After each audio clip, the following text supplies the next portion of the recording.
We're back in Virginia City, Nevada, the Old West. You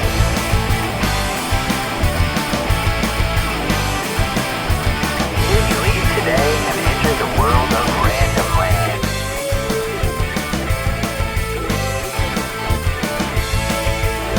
Virginia City, Nevada, the heart of the Comstock lode, where all those miners pulled all that silver out of those hills. The last time we visited Virginia City together, we talked a lot about Mark Twain and this being the birthplace of his career, about what the town was like, and of course, about all those hard-working miners who pulled the rich stuff out of the hills. The one thing we didn't have time for last time was a visit to the historic Silvr Terrace Cemeteries, the real cemeteries where the real men and women who came from all over the world are buried here in Virginia City.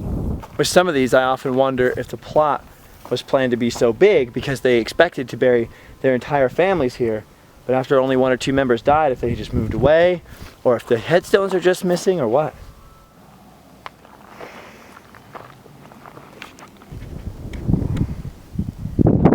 This is an interesting one. Captain Edward Ferris Story, for whom Story County was named, 1828 to 1860. He didn't even really get to see the Comstock lode kick off or his county get full of people. But here he is, overlooking the town. Here's one, Richard Rogers, born in Cornwall, England, and died here in Virginia City. Cornish miners from the UK were actually considered to be sort of the top experts in their field at that time. So there were actually a lot of men from England in the town of Virginia City. You can see from all the fences and the railings and a lot of the very ornate monuments that in the 19th century people had a totally different understanding of death and resurrection than we did. And they actually put a lot more emphasis on their final resting place and the monument. But let's not forget that for the vast majority of people, a monument like this would have been insanely expensive. And so most of them were buried with simple wooden boards as tombstones, and many of their names are lost to history forever now. Silvr Terrace is massive, and the reason is because it's not just one cemetery, it's actually all of the Virginia City cemeteries. Some of them are older, some of them are newer, some of them are for specific groups like the Masons or the firemen, but all of them were located on this hill north of town. There's so many interesting, unusual, historic graves to see here, but I can't help but think about all those thousands of graves that we can't see for all the people that were too poor even to afford much of a headstone at all, wood or otherwise. Not to be a bummer, but it just makes me think about how short life is, you know. We're not guaranteed tomorrow, so definitely kind of an inspiring place. And normally in my videos, there's a lot more jumping around and shenanigans and jokes, but I don't know. Today Today it's just really hitting me that these were all real people, you know. Just a little silent reflection, I guess.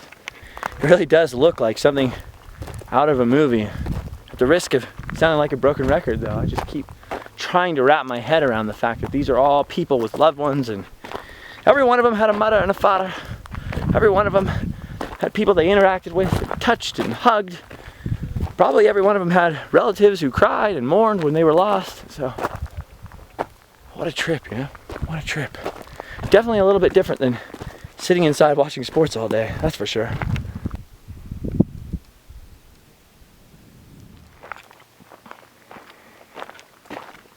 Definitely the Catholic cemetery is my favorite so far. I love how ornate this fencing is. Of course, the Catholic cemetery has plenty of Irishmen, some O'Reillys and some Flanagans, O'Sheas, and of course some Brosnans. There's even a MacDonald.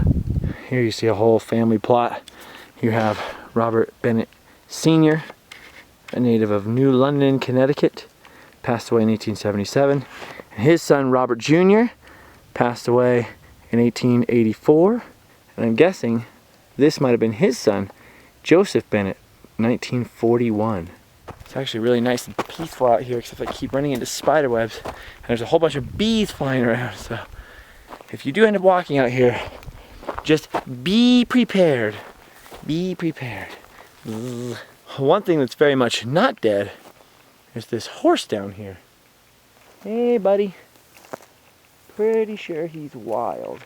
For those of you who don't know, there's actually quite a few wild Mustangs out in Nevada.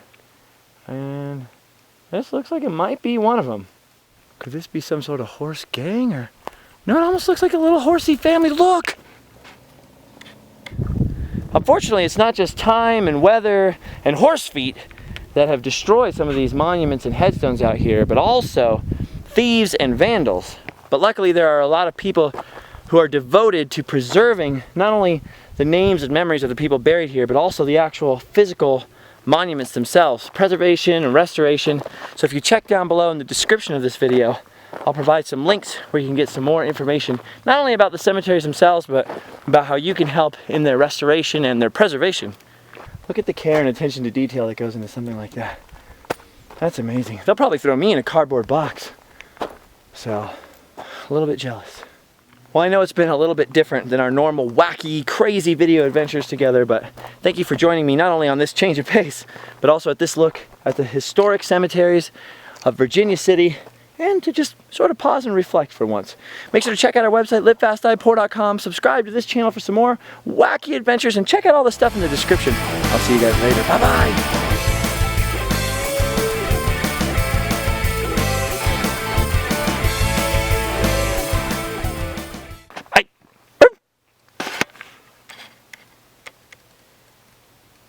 I see you. The horse is following us. Is he looking? I see you, bro. I see you. Oh, dang it. We're getting bonuses.